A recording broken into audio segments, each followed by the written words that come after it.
Alright, so this is the third time trying to record this video. I hope that it works this time. Fingers crossed. I have left off where we left off. Last time we saw each other was Thursday. Previous to that, we were working through solving quadratics by using the square root. So I just have these notes that we have already completed that you should have in your findings and everything that you have at home with you. We worked on this for quite a few days. I did not get to give you the notes that I'm going to be doing today, but I have linked them in the assignment details so that you can have access to those. If you want to follow along with those and write as you go, you are more than welcome to do so. If you do not have access to a printer to be able to print them off, or you do not have an iPad in which you can write on, you will have to use a piece of paper and pencil to go at the same notes that I'm writing down. If you just kind of want to write down like the important things like the guidelines and any of the problems that we do, that might be the most beneficial. I will post the solutions to the problems that I give you for your assignment today. I will post those tomorrow just so that you can kind of go back and see like where you might have gone wrong or what you could have done differently. If you have questions, please feel free to message me and I will try to answer those to the best of my ability. I will be going live, but I will post probably about an hour before I do so, just so that you can kind of see, go on and ask me questions there live so that I can answer them live for you. I have extended the time in which this will be due, so the assignment will be open from 6 a.m. until midnight. So please make sure that you get this done before midnight. If for some reason you are in the middle of doing the assignment and you do need help, even if it's like 8 o'clock at night, please do shoot me a message and I will get back to you. So let's talk about what we're going to be learning today, and that is how to complete the square. So I want us to think about a couple things before we actually go into the guidelines on how to do this. So if we have this problem here where it says x plus 5 times x plus 5, I want us to think about another way to write that problem.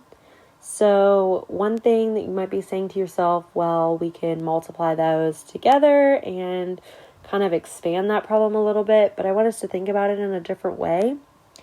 X plus 5 times x plus 5 is basically just taking something and multiplying it by itself. So if we think about doing 2 times 2, that equals 4. We could also say 2 squared equals 4. So as you can see, these are the exact same things. A number times itself is the same thing as squaring that number. So that's kind of what I want to go with here. If we have x plus 5 times x plus 5, we really just have x plus 5 squared.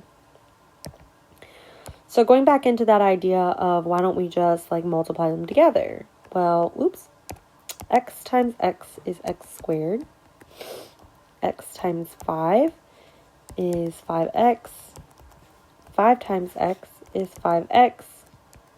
And 5 times 5 is 25. If you hear any clicking, that's just my stylus clicking.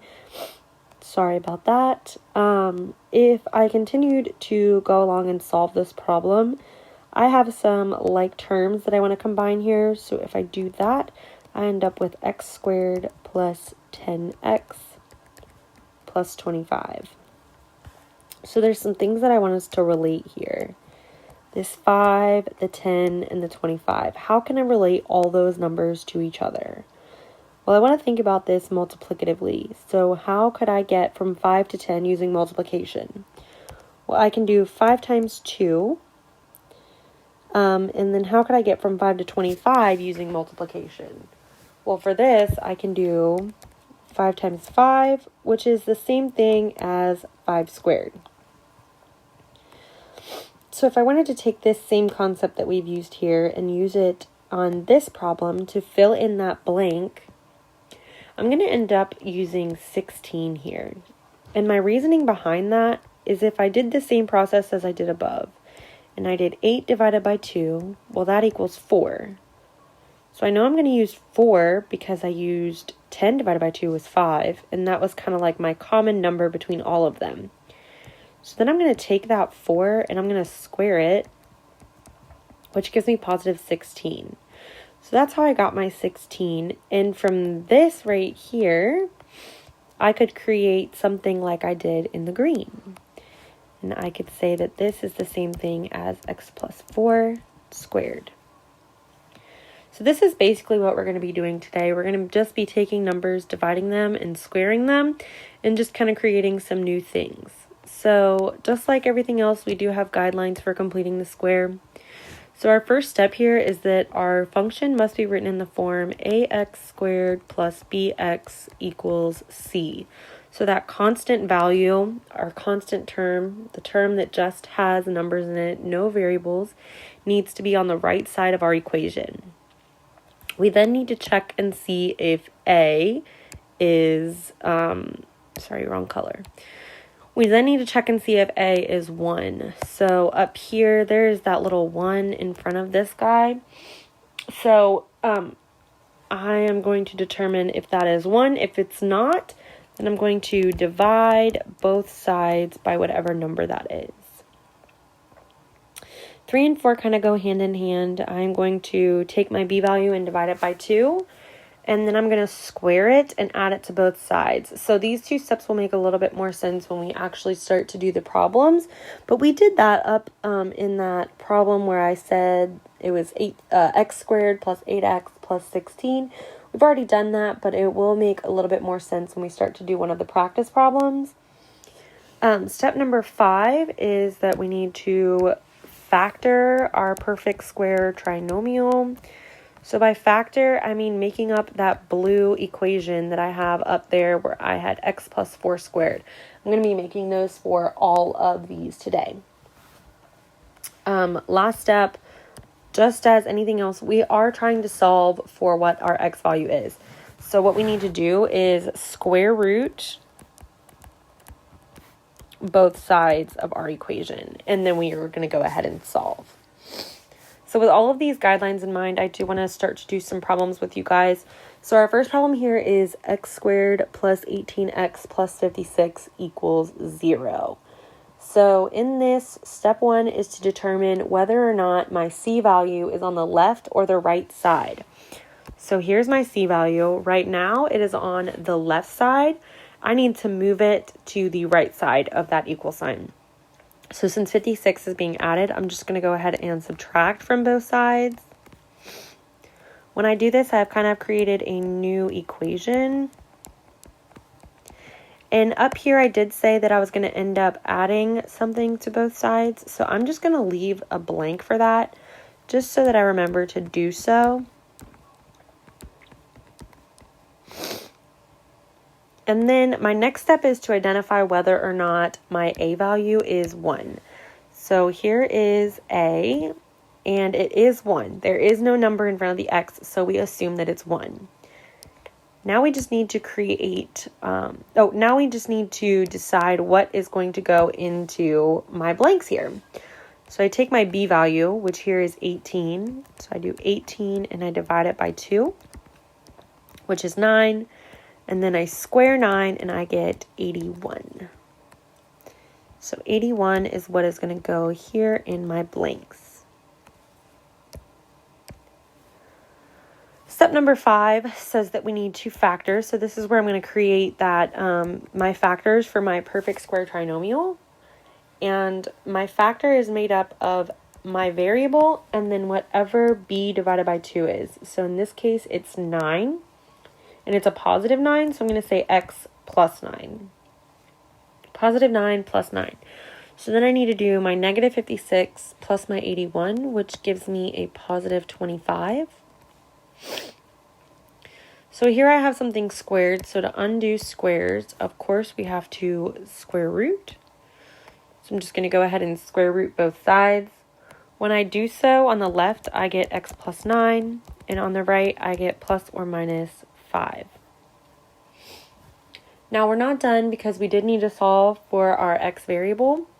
So right now 9 is being added to x, so to undo that I'm going to subtract 9 from both sides. So then I ended up with something like x equals -9 plus or minus 5. So this isn't really the answer that I want. I want it to be two numbers. So I'm going to ask myself, what is -9 plus 5? That's -4. And what is -9 minus 5? That's -14. So these are my two answers for that first practice example. I'm then going to move over here to practice example number 2. First step is to identify if C is on the right side of the equal sign. Well, here's my C value, and it is indeed on the right side. Then I need to identify my A value. So here's my A value. It is 2. It is not 1. In order to make it 1, I'm going to divide everything by 2. When I do so, I get the new problem of x squared minus 8x. I know I'm going to end up adding something, so I'm just going to leave a little blank for that. Equals -15 plus a second blank, because I have to add it to both sides of my equation. So then what I'm going to do is I'm going to take my B value. Here it's -8, so I'm going to take that -8, divide it by 2, and I get a -4. And then I take that -4 and I square it and get +16. So I have successfully found what goes in my blanks. It's +16. We need to factor this so that we can get some nice things going on. So it's my variable, and then whatever b divided by 2 was, well, here is my b divided by 2. It's that -4. So my factor is going to be x minus 4 squared.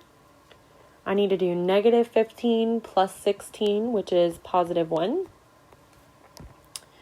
Continue solving. So to undo a square, we square root. On the left, we end up with x minus 4, and on the right, we end up with plus or minus 1. We aren't done yet. We need to get the x by itself, so I'm going to add 4 to both sides, and I end up with x equals 4 plus or minus 1.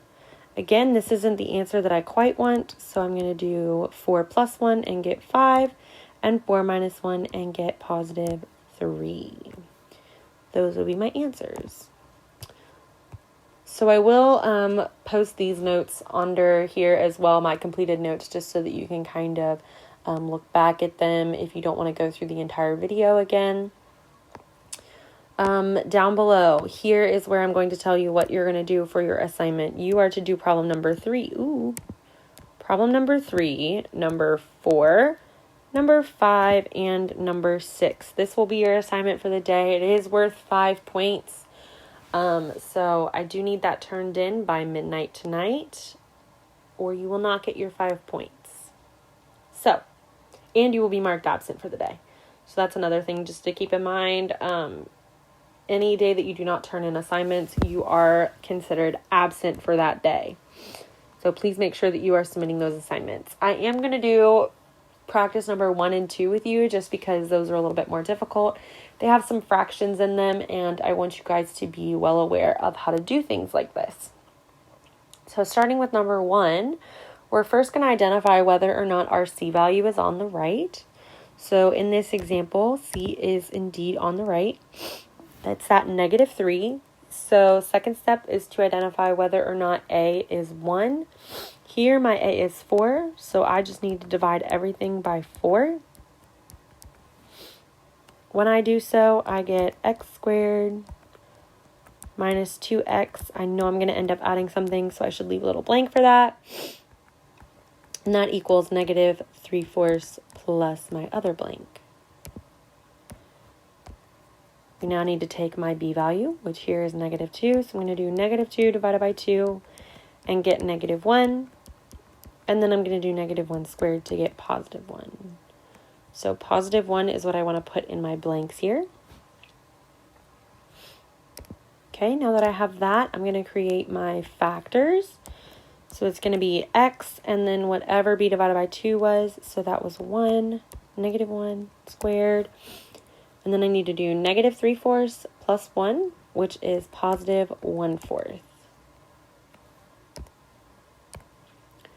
We're going to continue solving, so I'm going to square root both sides of this. So x minus 1 is on the left.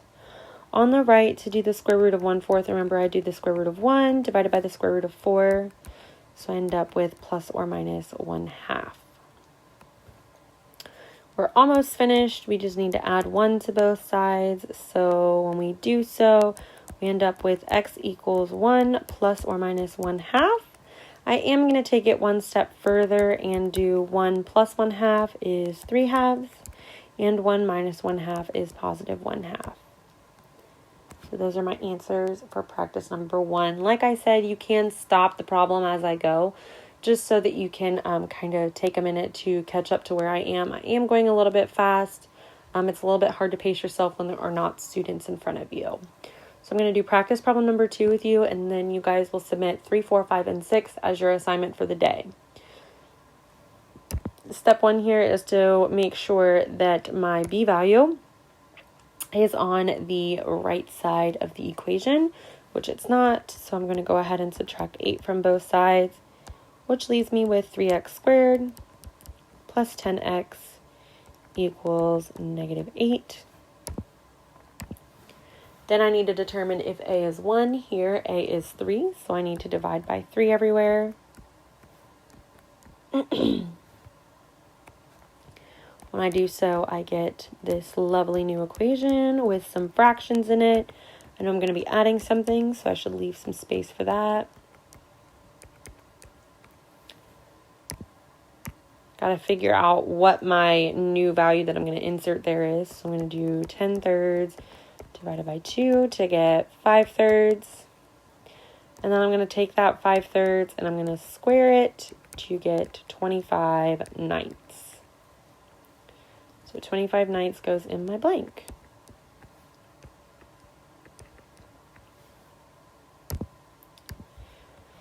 Now it's time for those lovely factors. So it's x and then whatever my b value was, which was positive 5/3. And then when I do negative 8/3 plus 25/9, I get 1/9. Continue solving. So we're going to square root both sides. On the left, we get x plus 5/3, and on the right, we get plus or minus 1/3, because that's the square root of 1 divided by the square root of 9. We then need to subtract 5/3 from both sides.